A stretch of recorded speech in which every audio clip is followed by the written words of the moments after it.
அனைவருக்கும் வணக்கம். ஒரு 15 நாளைக்கு அப்புறம் நம்ம தோட்டத்துக்கு போகிறதுக்கு உண்டான வாய்ப்பு கிடைச்சிது. ரொம்ப சந்தோஷமாக போயிட்டு வந்தோம். பண்ணைக்கு போயிருந்தபோது என்னென்ன வேலைகள் அங்கே செஞ்சோம், என்னென்ன காய்கறிகள் அறுவடை செஞ்சோம், என்னென்ன தானியங்கள் அறுவடை செஞ்சோம், ஏற்கனவே நம்ம 5 அடுக்கு முறையில் வச்ச வாழைக்கன்றுகளோட நிலைமை எப்படி இருக்குது, முருங்கைக்கன்றுலாம் நல்லா வளர்ந்துருக்கா, பப்பாளியோட நிலைமை என்ன அப்படிங்கிறத இந்த பதிவில் கொஞ்சம் விரிவாக பார்க்கலாம். முதல்ல வாழையோட வளர்ச்சி இந்த 5 அடுக்கு முறையில் எப்படி இருக்குது அப்படின்னு சொல்லி பார்ப்போம். இங்கே மொத்தமாக 18 கன்றுகள் இருக்குது. நிறைய நண்பர்கள் கேட்டிருந்தாங்க, எங்கேருந்து இந்த வாழைக்கன்றுகள்லாம் நீங்கள் எடுத்துகிட்டு வந்திருந்தீங்க அப்படின்னு கேட்டிருந்தாங்க. இங்கே பக்கத்தில் இருக்க தோட்டத்தில் போயிட்டு அங்கே இருக்கிற வாழைப்பழங்கள்லாம் நல்லா சுவைச்சு பார்த்துட்டு தரமான கன்றுகளாக பார்த்து ஒரு 6 வகை பக்கத்து தோட்டத்துலேருந்து எடுத்துகிட்டு வந்திருந்தோம். நண்பர் ஒருத்தர் திருச்சி வாலாடியிலிருந்து ஒரு 8 வகை வாழைக்கன்றுகள் கொடுத்து அமைச்சிருந்தார். அதையும் வச்சுருக்கோம். என்னுடைய அண்ணா பல்லாவரம் சந்தையிலேருந்து ஒரு 4 வகை வாழைக்கன்றுகள் வாங்கி கொடுத்துருந்தாங்க. மொத்தமாக 18 கன்றுகள் இருக்குது. 14 வகையான வாழைக்கன்றுகள் இங்கே இருக்குது. இதில் செவ்வாழையும் இருக்குது, தேன்கதலி இருக்குது, ரஸ்தாளி இருக்குது, பூவம்பழம் இருக்குது, வாழைக்காயில் 2 வகையும் இருக்குது. இந்த மாதிரி ஒரு 14 வகையான வாழைக்கன்றுகள் நம்ம இங்கே வச்சுருக்கோம். ஆரம்பத்தில் வச்ச கன்றுகள் எல்லாம் ரொம்ப நல்லாவே வந்திருக்கு. கிட்டத்தட்ட ஒரு 5 அடி உயரம் வந்திருக்கு. சில வாழைக்கன்றுகள் பார்த்திங்கன்னா ரொம்ப ஒரு 1.5 மாதம் கழித்து தான் வளரவே ஆரம்பிச்சிது. ஆரம்பத்தில் நுனி கருகி இருந்தது. அதை வெட்டி விட அது நல்லா வளர ஆரம்பிச்சிச்சு. இப்போ 1.5 மாதம் கழித்து இப்போ எல்லாமே நல்லா வருது. அடுத்ததான் முருங்கைக்கன்று. நம்ம தோட்டத்தில் விளைஞ்ச முருங்கைக்காயிலேருந்து விதை எடுத்து அதிலிருந்து ஒரு 12 விதை போட்டு அதிலேருந்து நாற்றுக்கள் எடுத்து தான் இங்கே கொண்டு வந்து வச்சோம். இந்த 12ல் ஒரு 7 முருங்கைக்கன்று மட்டும் நல்லா வருது. மிச்சம் 5 வரவே இல்லை. இந்த 5 மட்டும் நம்ம தோட்டத்தில் ஏற்கனவே இருக்க முருங்கை மரத்தை வெட்டி அதுலேருந்து போத்து எடுத்து வச்சு கொண்டு வந்துடலாம்னு முயற்சி பண்ணுறோம். மொத்தமாக 12 முருங்கைக்கன்று இந்த 5 அடுக்கு முறையில் நம்ம இடத்துல இருக்கணும். அந்த 12ஐயும் கூடிய சீக்கிரத்தில் கொண்டு வந்துடுவோம். 12 கன்று பப்பாளி நாற்று வச்சோம். ஈஷா நர்சரியிலேருந்து வாங்கிட்டு வந்ததை வச்சோம். அதில் 9 நாற்றுகள் சரியாகவே வரவே இல்லை. 3 நாற்றுகள் மட்டும்தான் கொஞ்சம் நிதானமாக வந்துகிட்டு இருக்கு. அதுவும் அவ்வளோவா செழிப்பாக ஒன்றும் வரலை.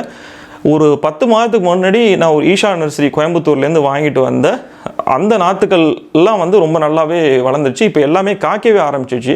ஆனால் இந்த மரத்தோட உயரம்னு பார்த்தீங்கன்னா ஒரு 5லேருந்து 6 அடி தான் இருக்குது. நான் ஈஷா நர்சரியில் கேட்டபோது அவங்க என்ன சொன்னாங்கன்னா, இதெல்லாம் நாட்டு வகை தான் அப்படின்னு சொன்னாங்க. நாட்டு வகை இந்த உயரத்திலேயே காய்க்குமா அப்படிங்கிறது எனக்கு இன்னும் அது புரியாத விஷயமா தான் இருக்குது. ஏன் இதை நான் சொல்கிறேன்னா, தோட்டத்துக்கு வந்துட்டு போன சில நண்பர்கள் சொன்னாங்க, நாட்டு ரகம்னா இவ்வளோ உயரத்திலேயே காய்க்கிறதுக்கு உண்டான வாய்ப்பு கிடையாது, கொஞ்சம் உயரமாக வரும் அப்படின்னு சொல்லியிருந்தாங்க. விவரம் தெரிஞ்சவங்க, இது நாட்டு ரகமாக என்னன்னு தெரிஞ்சவங்க கண்டிப்பாக கமெண்ட் செக்ஷனில் உங்களுடைய தகவல்களை கொடுத்தீங்கன்னா கொஞ்சம் நல்லாயிருக்கும்னு நினைக்கிறேன். இந்த 5 அடுக்கு முறையில் நம்ம வாழை மரம், பப்பாளி மரம், முருங்கைக்கன்று இதெல்லாம் வச்சுருந்தாலும் இடையில இருக்கிற அந்த இடத்துல நம்ம என்ன பண்ணியிருந்தோம்னா, உளுந்து, கம்பு, சோளம், அப்புறம் எள்ளு இதெல்லாம் விதைச்சிருந்தோம். எல்லாமே ஒரு சென்ட் அந்த மாதிரி பரப்பளவில் தான் விதைச்சிருந்தோம். ஒவ்வொன்றுத்துக்கும் விதை தேவைப்பட்டதும் பார்த்திங்கன்னா அதிகபட்சமாக ஒரு 1/4 கிலோ தேவைப்பட்டது எள்ளுக்கு. அப்புறம் ஒரு உளுந்துக்கு ஒரு 200 கிராம் அந்த மாதிரி விதைச்சிருப்போம். கம்பு, சோளம் எல்லாமே ஒரு 200 கிராம் 200 கிராம் அந்த மாதிரி தான் விதைச்சிருப்போம் அந்த 1 சென்ட் பரப்பளவில். அதோட வளர்ச்சி, அதோடைய அறுவடை விவரங்கள் அப்படின்னு பார்த்திங்கன்னா, உளுந்து கிட்டத்தட்ட இதிலிருந்து ஒரு 6.5 கிலோ உளுந்து அறுவடை செஞ்சுருக்கோம். எள்ளு 7 கிலோ அறுவடை செஞ்சுருக்கோம். கம்பு 5.5 கிலோ அறுவடை செஞ்சுருக்கோம். சோளம் பறவைகள்லாம் சாப்பிட்டது போக மிச்சமாக கிட்டத்தட்ட நமக்கு ஒரு 2 கிலோலேருந்து 2.5 கிலோ சோளம் கிடச்சிருக்கு. இதில் நம்மளோடைய சொல்கிறார் இல்லையா, அதே மாதிரி நுனி வீட்டுக்கு, அதாவது கம்பு, சோளம், உளுந்து எல்லாமே நுனியில் இருக்கிறதெல்லாம் நம்ம எடுத்துக்கிட்டோம். நடுவில் இருக்கிறத வெட்டி இங்கே இருக்கிற மாடுகளுக்கு கொடுத்துட்டோம். அடியில் இருக்கிறத அப்படியே உழும்போது சேர்த்து உழுதுடலாம் அப்படின்னு சொல்லி முடிவு பண்ணியிருக்கோம். இந்த உளுந்து மண்ணிற்கு தேவையான தழைச்சத்து, அதாவது நைட்ரஜன் ஃபிக்சேஷனுக்கு ரொம்ப அதிகமாக உதவி செய்யணுங்கிறதுக்காக தான் உளுந்து போட்டிருந்தோம். கம்பும் சோளமும் எதுக்கு போட்டிருந்தோம்னா, சோளம் மண்ணில் உள்ள கார்பன் கண்டென்ட்டை அதிகப்படுத்தும்னு சொல்கிறாங்க. கம்பு இங்கே இருக்கக்கூடிய பிரதான பயிரான வாழைகளுடைய வளர்ச்சிக்கு ரொம்ப அதிகமாக உதவி செய்யணும்னு சொல்கிறாங்க. இந்த வாழை மரங்களுக்கு பக்கத்துலேயே நம்ம என்ன பண்ணலான்னு இருக்கோம்னா, கொஞ்சோண்டு கம்பு விதைகளை தூவி விட்டுடலாம் அப்படின்ட்டு. இந்த கம்பினுடைய வேர்களுடைய ஹார்மோன் வாழையினுடைய வளர்ச்சிக்கும் காய்கள் ரொம்ப பெருசாக திரட்சியாக வர்றதுக்கும் ரொம்ப பயனுள்ளதாக இருக்கும் அப்படின்னு சொல்கிறாங்க.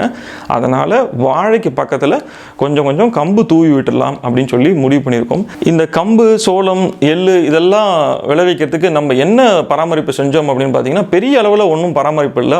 வாரம் தண்ணி கொடுத்தோம். ஒரே ஒரு முறை மட்டும் ஜீவாமிர்தம் கொடுத்தோம்.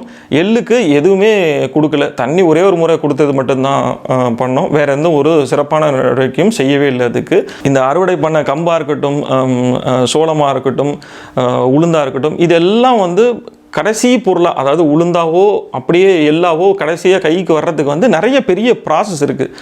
சவுந்தரமா கொஞ்சம் கொஞ்சமாக எல்லா உளுந்தையும் கொண்டு வந்து சேகரிக்கிறதும், அதை தோல் பிரிக்கிறது, அதை அப்புறம் புடைக்கிறது அப்படின்னு பண்ணி கடைசியாக வந்து எங்களுக்கு வந்து கொடுக்கும்பொழுது அது ஒன்று அப்படியே பயன்படுத்துகிற பொருளாக வந்து மாற்றி கொடுக்குறாங்க. இது வந்து ஒரு பெரிய ப்ராசஸ். இது இப்போ நம்ம வந்து சரியான பட்டத்தில் ஆரம்பித்து 1 சென்ட்டில் வந்து உளுந்து பண்ணியிருக்கோம். 1 சென்ட்டில் உளுந்து பண்ணதுக்கு நமக்கு கிட்டத்தட்ட ஒரு 6லேருந்து 6.5 கிலோ அறுவடை எடுத்திருக்கும். இதே ஒரு பெரிய பரப்பளவில் உள்ள 1 ஏக்கரில் 100 சென்ட்டில் பண்ணும்பொழுது 600லேருந்து 650 கிலோ அறுவடை எடுப்பதற்கு உண்டான வாய்ப்புகள் நிறையா இருக்குன்றதான் இதை காட்டுது.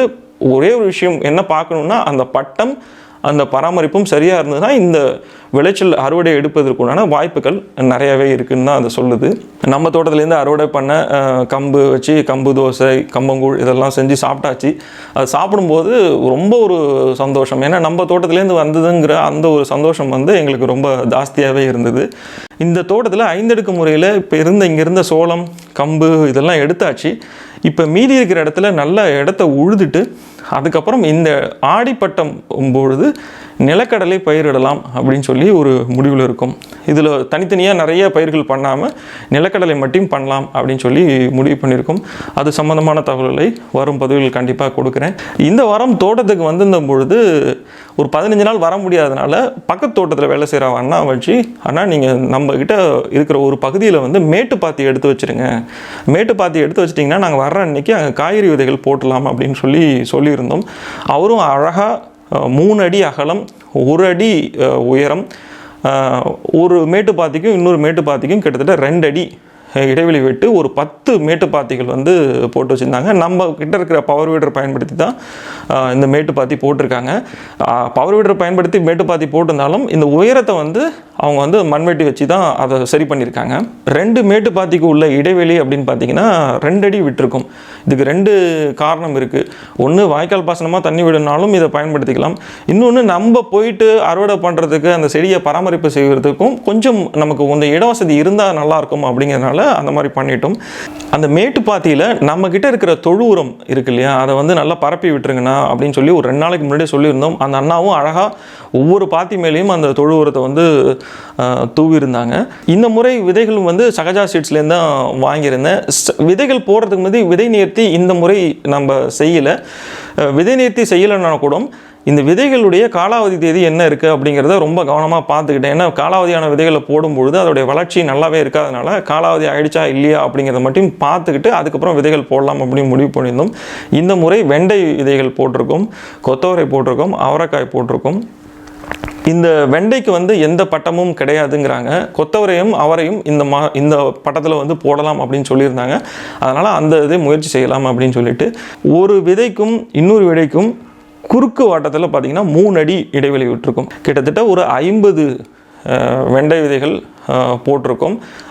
இது வராமல் போயிடுச்சுன்னா என்ன பண்ணுறது அப்படிங்கும்போது அதுக்கும் ஒரு போக்கு போகிறதுக்காக ஒரு 10 விதைகள் எடுத்து வச்சுருக்கோம்.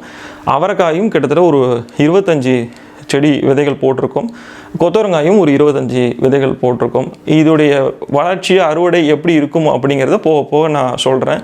இந்த 50 செடியிலிருந்து வாரம் குறைந்தபட்சம் ஒரு 20லேருந்து 25 கிலோ வெண்டைக்காய் அறுவடை எடுப்பதற்குண்டான வாய்ப்புகள் நிறையாவே இருக்குது. போன முறையெல்லாம் பார்த்திங்கன்னா கிட்டத்தட்ட ஒரு என்கிட்ட 400 செடி இருந்தது. அதாவது போன ஏப்ரல் மாதம் பார்த்திங்கன்னா 400 வெண்டை செடிகள் இருந்தது. அதிலிருந்து எவ்வளோ அறுவடை கிடைச்சிதுங்கிறத பொறுத்து தான் இந்த முறை நான் வந்து விதைகளே போட்டிருக்கேன். எனக்கு இவ்வளோ போதும்ட்டு அதுக்கு உண்டான விதைகள் மட்டும்தான் நான் இங்கே போட்டிருக்கேன். ஒரு 15 நாளைக்கு அப்புறம் போனோம். ஆனால் போன அன்றைக்கி பார்த்திங்கன்னா கார் முழுவதுமாக எடுத்துகிட்டு வர அளவுக்கு கரிகால் இருந்தது. இந்த தடவை பூசணிக்காய், மஞ்சள் பூசணி அப்படின்னு சொல்கிறாங்க இல்லையா, அதுவே கிட்டத்தட்ட ஒரு 7 காய் அறுத்துருக்கோம்.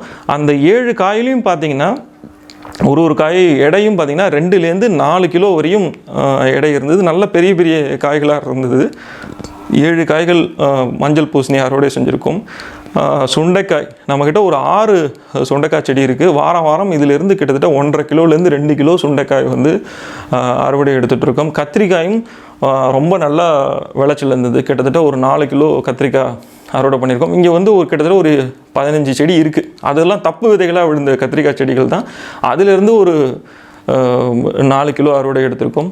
கோவக்காய் ரொம்ப நாளாக பெரிக்காமே விட்டதுனால கிட்டத்தட்ட ஒரு 7 கிலோ அறுவடை எடுத்திருக்கோம். அதில் கொஞ்சம் வந்து பழமாயிடுச்சு. இருந்தாலும் ஒரு 7 கிலோ அறுவடை கோவக்காய் ஒரு சிறப்பான அறுவடை செஞ்சுருக்கோம். மிளகாயெல்லாம் வராமல் இருந்ததுனால காய விட்டுட்டு அதை மொத்தமாக எடுத்து வச்சுக்கிட்டோம். அந்த காய வச்சதெல்லாம் எடுத்து வச்சுக்கிட்டோம். இது வந்து பார்த்திங்கன்னா கிட்டத்தட்ட ஒரு 2 கிலோ இருக்கும். இந்த படத்தில் நீங்கள் பார்க்கும்பொழுது பார்த்திங்கன்னா நொங்கு இருக்கும். நொங்கு வந்து நம்ம நண்பருடைய தோட்டத்தில் இருக்கிற பனை மரத்துலேருந்து எடுத்தது. மதிய உணவின் போது 2 நொங்கு சீவி நாங்கள் அங்கேயே சாப்பிட்டுட்டோம். மிச்சம் இருக்கிறத வீட்டுக்கு எடுத்துகிட்டு போயிடலாம். ஏன்னா சீவிட்டா அதுக்கப்புறம் அது நல்லா இல்லாமல் போயிடும் அப்படின்னாங்க. அதனால் வீட்டுக்கு எடுத்துகிட்டு வந்துட்டோம். அடுத்த ஒரு சிறப்பான அறுவடை அப்படின்னு பார்த்திங்கன்னா ஒரு சின்ன வாழைத்தார் ஒன்று அறுவடை பண்ணோம். இதில் ஒரு 6 டசன் வாழைப்பழம் வந்து இருந்தது. ரொம்ப சின்ன தார் தான் இது.